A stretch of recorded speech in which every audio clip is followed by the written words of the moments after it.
ഈ channel subscribe ചെയ്ത് bell button click ചെയ്യൂ. വാഹന ലോകത്തെ വാർത്തകളും വിശേഷങ്ങളും നിങ്ങൾക്ക് നോട്ടിഫിക്കേഷനായി ലഭിക്കും. കാലത്തിന് മുമ്പേ സഞ്ചരിച്ച ടാറ്റ സിയേറ 1945 ടാറ്റ മോട്ടോഴ്സ് ടെൽക്കോ എന്ന പേരിൽ ലോക്കോമോട്ടീവ് നിർമ്മിച്ചുകൊണ്ട് പ്രവർത്തനം ആരംഭിക്കുന്നത്.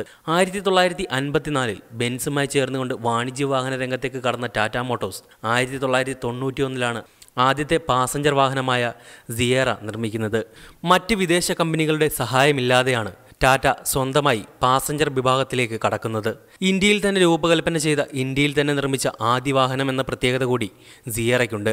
ടാറ്റ മോട്ടോഴ്സ് ഇന്നേവരെ ഇറക്കിയ വാഹനങ്ങളിൽ ഏറ്റവും കൂടുതൽ ആരാധകരുള്ള വാഹനങ്ങളിൽ ഒന്നാണ് സിയേറ. 3 ഡോർ SUV ആയിട്ടാണ് സിയേറയെ ടാറ്റ മോട്ടോഴ്സ് അവതരിപ്പിച്ചത്. അക്കാലത്ത് മറ്റു വാഹനങ്ങളിൽ കാണാത്ത പല ഫീച്ചേഴ്സും ടാറ്റ സിയേറയിൽ ടാറ്റ മോട്ടോഴ്സ് നൽകിയിരുന്നു. Adjustable steering wheel, power steering, power window, tachometer തുടങ്ങിയവ. ടാറ്റ സിയേറയ്ക്ക് ശക്തി പകർന്നിരുന്നത് ഒരു 1948 cc 4 സിലിണ്ടർ ഡീസൽ എഞ്ചിനായിരുന്നു.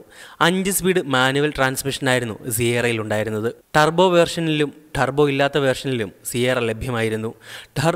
ടർബോ ഇല്ലാത്ത മോഡലിന് 68 bhp പവറും ടർബോ ഉള്ള മോഡലിന് 90 bhp പവറുമായിരുന്നു ഉണ്ടായിരുന്നത്. 4x4 വേർഷനിലും Sierra ലഭ്യമായിരുന്നു. സിയേറയുടെ പ്രധാന പോരായ്മ എന്നത് ഇതൊരു 3 ഡോർ SUV എന്നതാണ്. ഈ വാഹനത്തിൽ രണ്ടാം നിര സീറ്റിലേക്ക് കയറുക എന്നത് അല്പം ബുദ്ധിമുട്ടുള്ള കാര്യമായിരുന്നു. കൂടാതെ രണ്ടാം നിരയിൽ ഫിക്സഡ് ഗ്ലാസ് ആയിരുന്നതിനാൽ AC ഇല്ലാതെ യാത്ര ചെയ്യാൻ ബുദ്ധിമുട്ടുമായിരുന്നു. ഇറങ്ങിയ സമയത്ത് 5 ലക്ഷം രൂപയായിരുന്നു ഈ വാഹനത്തിന്റെ വില.